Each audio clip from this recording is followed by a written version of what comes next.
Imagine spending 7 years perfecting a craft only to wake up one day and realize that this is not what I want to do for the rest of my life. That was me as an interior designer.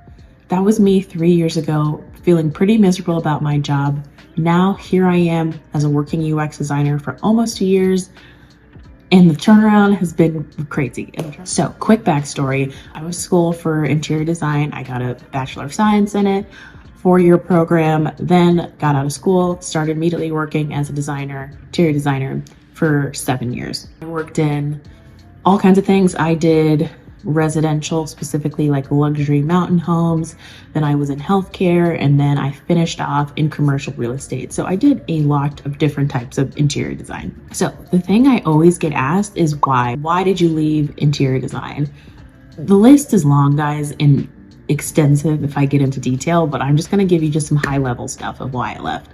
First off, way too much work for such little pay. It does not equate. And I know that's probably the case with a lot of jobs, but in interior design, you have to be a jack of all trades, really a master of none. You have to be the electrical, you have to know the mechanical, you have to know the plumbing. You also have to kind of be an architect. You have to know a little bit of landscaping. You also need to do occupancy calculations on top of picking finishes and doing that actual design in terms of space planning, wayfinding. It's just a lot, which I'm no stranger to hard work, but it's a lot for how much I was paid. I think my first job out of school was $35,000. Granted, that was 2015, so 9 years ago. And then by the time I left interior design, I was making like 60, 62. And that's not a bad salary by any means.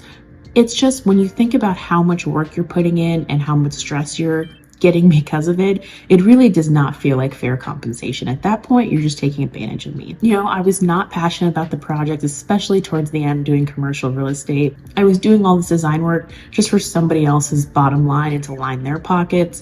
The last place I worked at was the definition of a toxic work environment. There was such unrealistic deadlines. The turnaround time was really crazy to actually get good product. There was always a saying where, do you want quality? Do you want it done fast? Do you want it cheap? You can only have two. You can have fast and cheap, but it might not be quality. You can have quality and it be fast, but it might not be cheap.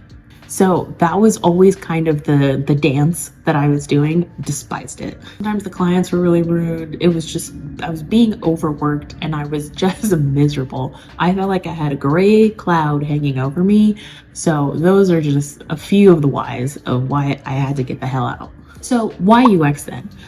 Somebody put like a bug in my ear and said that I could be good at this. I had no idea what UX design was, but I looked into it. I went onto YouTube, where you're watching me now, and I looked into what UX design is. I was attracted by working in tech because of the flexibility, the opportunity for remote work, and the potential to earn more, as well as the actual work of UX design. I knew I had the visuals down. Like, I got that. I've been doing something similar for 7 years, but I really like that you're studying people and you're empathizing with people and how to make experiences better.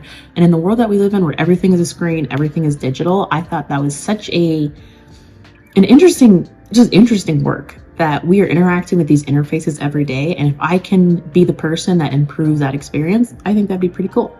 Honestly, that was enough motivation for me to just look into it more and kind of start to dive in. So I went the bootcamp route rather than being just self-taught. And shout out to Springboard, who's the sponsor of today's video.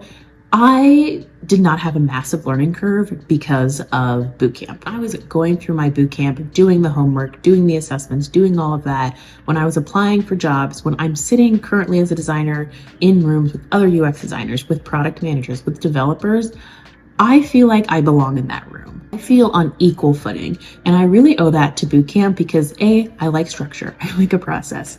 And everything I learned in there, I am using now. So I don't feel like I'm really out of the loop. Obviously, every work environment is different, but I don't feel like I'm needing to catch up to my coworkers and my peers.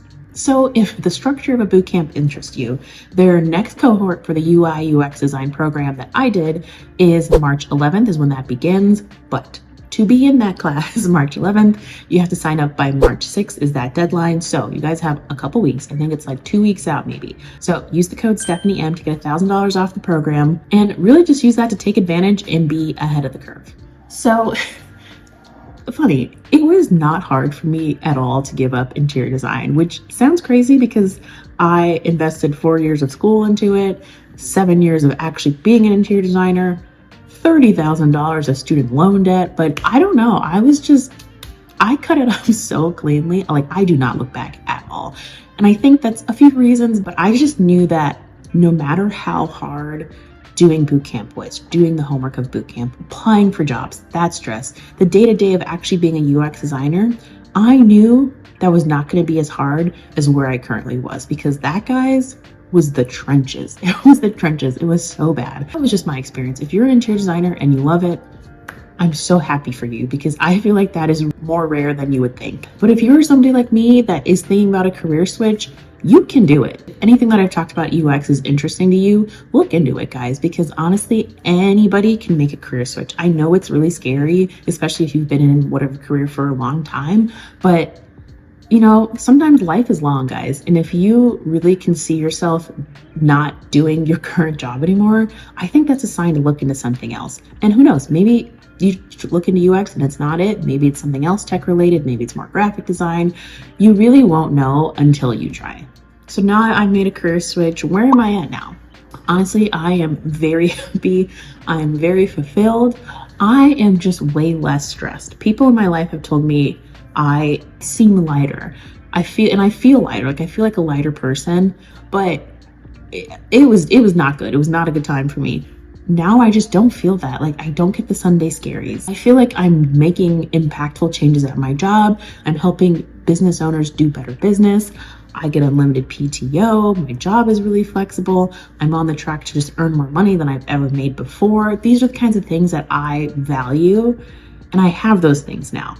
I'd say on the overall, I'm feeling pretty good at where I'm at. Like I said earlier, you will not know until you try. So don't forget to check out Springboard if you are interested. And if you're curious as to what a UX designer does on a day-to-day, check out my latest video here.